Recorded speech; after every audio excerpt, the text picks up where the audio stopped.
잠들어 있는 여리는 낯선 천장에서 천천히 눈을 떴다. 정갈한 향이 코끝을 스치고 비단 이불의 촉감이 낯설다.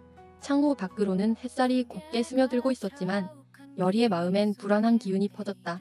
몸을 일으키려는 찰나 미끄러지듯 열린 문 사이로 노란 비단을 두른 궁녀가 조심스레 들어왔다. 여리는 당황하며 물었다. 여기는 어디죠? 궁녀는 고개를 깊이 숙이며 답했다.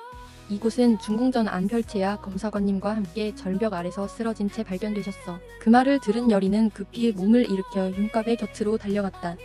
윤갑은 여전히 의식을 잃은 채 누워있었고 그의 청백한 얼굴을 바라보며 여리는 가늘게 떨리는 손으로 그의 뺨을 쓰다듬었다. 내가 따라가지 않았더라면 이런 일은 없었을 텐데. 바로 그때 왕이 수행을 거느리고 방 안으로 들어섰다. 묵직한 발걸음과 함께 바람처럼 긴장된 공기가 흘렀고 여리는 자리에서 황급히 몸을 낮추었다.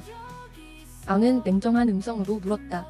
지금 일이 된 사정을 알고 있는가? 여리는 머리를 조아린 채 조심스럽게 말했다. 소첩은 산업위에서 약초를 구하려 했습니다. 검사관님이 다리를 다쳐 그곳에 계셨고 저는 약초를 구하러 갔었습니다. 그리고 왜 일이 되었는지는 저도 알지 못합니다. 왕은 고개를 끄덕이며 말을 아꼈고 여리는 물러나왔다. 같은 시각 데뷔 전 차분한 분위기 속에서 풍사는 조용히 무릎을 꿇었다.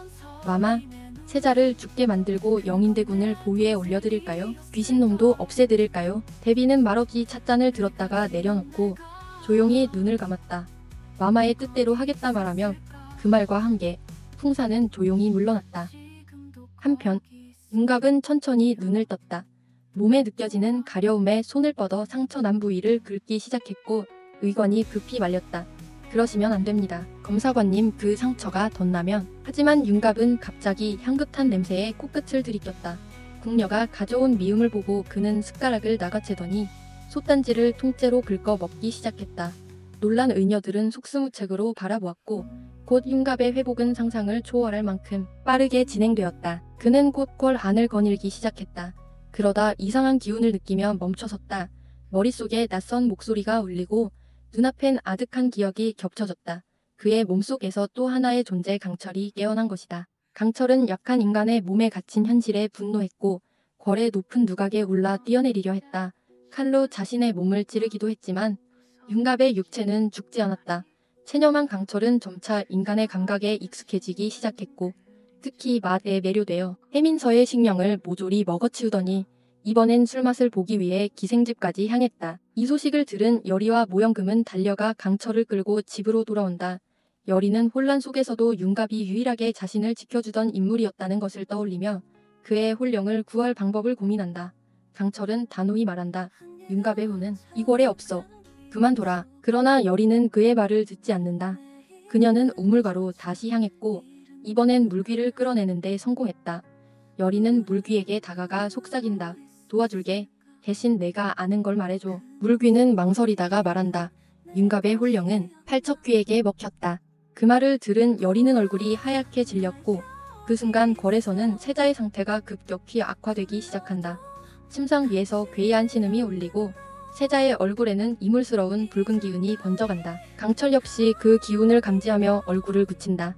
이건 내가 감당할 수 없는 존재다. 이후 왕은 여리를 다시 불러 나는 이미 애체가 있다. 그러니 너 같은 애체장이는 궁에 있을 이유가 없다고 말하며 그녀를 내보내려 한다. 여리는 고개를 들고 말한다. 전하께 드릴 애체는 지금 갖고 계신 그것보다 훨씬 뛰어날 것입니다. 왕은 흥미를 보이며 그녀에게 기회를 주었고 여리는 정성껏 애체를 만든다. 왕은 그것을 받아들고 감탄하며 그녀의 궁 체류를 허락한다. 여리는 그 애체 속의 애체알을 보고 숨을 멈춘다. 그것은 그녀가 잃어버린 경기석 중 하나였고 본래 암수로 이루어진 상의 한 조각이었다. 궁을 이곳저곳을 돌던 여리는 우연히 중전과 마주치고 중전은 냉랭한 시선으로 물었다. 내가 윤갑이 청거한 아이냐? 여리는 대답하지 않고 중전도 더는 묻지 않았다.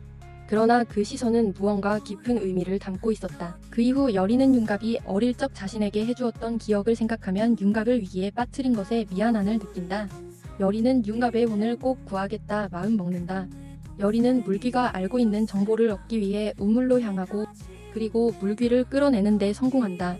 여리는 물귀에게 너의 소원을 들어줄 터이니 윤갑에 대하여 알려달라고 말한다. 물귀는 윤갑의 혼은 이미 팔척귀에 먹혔다. 라고 말하며 사라진다.